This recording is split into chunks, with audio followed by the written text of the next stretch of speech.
वहीं अगली खबर की तरफ रुख करते हुए सीएम धामी ने दिल्ली के सीएम अरविंद केजरीवाल के उत्तराखंड दौरे को लेकर निशाना साधा है। सीएम धामी ने कहा है कि दिल्ली और उत्तराखंड में बहुत अंतर है।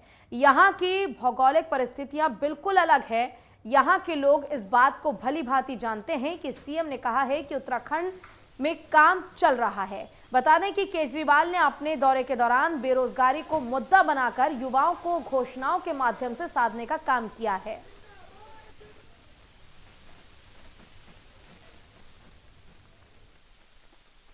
दिल्ली और उत्तराखंड में बहुत अंतर है और यहाँ की भौगोलिक परिस्थितियाँ बहुत कठिन है। यहाँ की जो भौगोलिक परिस्थितियाँ, यहाँ पर जो पले बड़े लोग हैं, जो लोग यहाँ पर काम कर रहे हैं, वो भली भांति जानते हैं उस क्षेत्र में काम। और आपको बता दें कि कल मुख्यमंत्री अरविंद केजरीवाल ने उत्तराखंड का दौरा किया था और इस दौरान उन्होंने एक प्रेस वार्ता का आयोजन करते हुए ये घोषणा की थी कि दिल्ली की तर्ज पर उत्तराखंड में भी मुफ्त बिजली दी जाएगी। उत्तराखंड में 1 लाख सरकारी नौकरी देने की घोषणा उन्होंने की है। उनका ये कहना था कि अगर 2022 में जनता आम आदमी पार्टी की सरकार बनाती है तो मुफ्त बिजली के साथ ही 1 लाख सरकारी नौकरी युवाओं को उपलब्ध कराई जाएगी। लेकिन इसको देखते हुए आज मुख्यमंत्री पुष्कर सिंह धामी ने अपनी प्रतिक्रिया दी है और उन्होंने कहा है कि दिल्ली और उत्तराखंड में बड़ा फर्क है।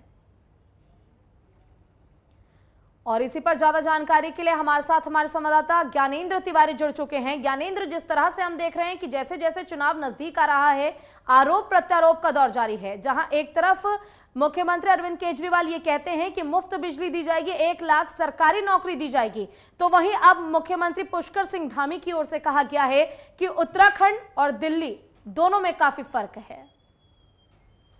बिल्कुल, जिस तरीके से हम देख रहे हैं कि जैसे जैसे चुनाव नजदीक आ रहा है, सभी राजनीतिक जो पार्टियां हैं वो मौजूदा समय में जिस तरीके से रोजगार के मुद्दे को लेके युवाओं को लुभाने का काम कर रही हैं। साफ तौर पर अगर हम जिस तरीके से आम आदमी पार्टी की बात करें, केजरीवाल उत्तराखंड के दौरे पे कल थे और ऐसे में जिस तरीके से हल्द्वानी में उन्होंने ये बात कही कि उत्तराखंड के युवाओं को सरकार में आने के बाद वो बेरोजगारी भत्ता देंगे 5,000 रुपए, और ऐसे में इसके अलावा 6 महीने के अंदर लाखों जो रोजगार है वो उपलब्ध कराने की बात की है, ये दावा किया है, उनकी तरफ से घोषणा की गई है। और दूसरी तरफ जिस तरीके से मुख्यमंत्री ने हालांकि ये बात कही कि उत्तराखंड की भौगोलिक परिस्थितियां अलग हैं, उत्तराखंड के लोग ये जानते हैं कि किस प्रकार से रोजगार उपलब्ध किया जा रहा है और रोजगार उपलब्ध कराया भी जा रहा है, कामकाज किया जा रहा है, वो केजरीवाल की बातों में नहीं आएंगे।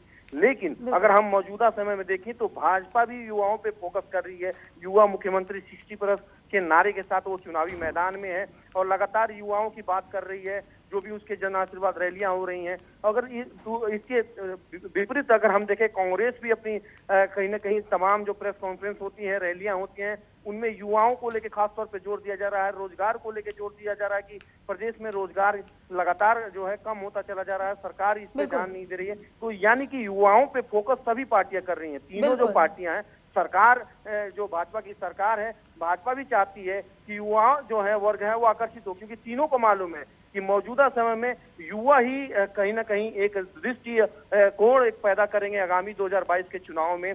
और खास तौर पे यही वजह है कि भाजपा युवाओं पे और महिलाओं पे ज्यादा फोकस किया हुआ है। ज्ञानेंद्र, अगर हम देखें तो जिस तरह से तमाम पार्टियों की ओर से घोषणाएं की जा रही है, युवाओं को साधने की कोशिश की जा रही है, लाजमी सी बात है कि युवा ही आने वाले समय में किसी राज्य की या फिर देश के विकास के लिए युवा को ही साधने की कोशिश हर पार्टी कर रहा है। तो ऐसे में आपसे ये जानना चाहेंगे, क्योंकि आप खुद वहां पर मौजूद हैं, तो क्या प्रतिक्रिया युवाओं की ओर से निकल कर आ रही है? क्योंकि जहां एक तरफ हमने देखा कि बीजेपी की ओर से जब मुख्यमंत्री पुष्कर सिंह धामी बनाए गए थे तब ये कहा गया था कि वो युवा नेता हैं, युवा मुख्यमंत्री हैं, युवाओं के मुद्दों को बेहतर तरीके से समझेंगे, तो वहीं अब आम आदमी पार्टी ने भी बिजली के बाद अब युवाओं को अपना मुद्दा बना लिया है। बिल्कुल, अगर हम देखें तो कोई भी क्षेत्र हो, एक बदलाव युवा ही करता नजर आता है।